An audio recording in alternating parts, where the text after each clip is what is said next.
I'm Stephen Smith, a reporter on the Health Science Desk of the Boston Globe. Today, state health authorities released the most comprehensive report yet describing the grasp that the nation's obesity epidemic has on Massachusetts children.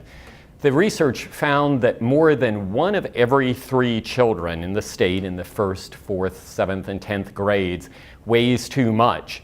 It was a finding that caused concern, but not necessarily surprise, because the findings are similar to national data. For 2 decades now, health specialists have recognized that children in the country have a significant problem with weighing too much. The report released today really puts a fine point on that and sets a benchmark for moving forward. State health regulators last year mandated that every public school in the state measure and weigh children and calculate something called body mass index to determine whether the children's weight is appropriate or not.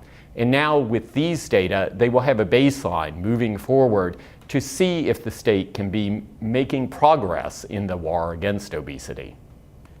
The results from this first effort in 80 school districts to measure body mass index will now be used as a platform in communities to decide what they can do to combat obesity.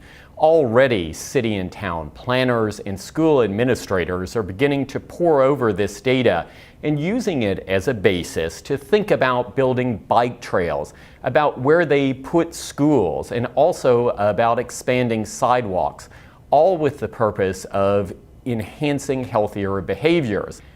Perhaps the most disturbing finding to members of the State Public Health Council who reviewed the findings today was the disparity among communities. Arlington, among the 80 school districts, had the lowest rate of children who weighed too much, a little under 10%. The community that had the highest rate, Lawrence, more than 46%.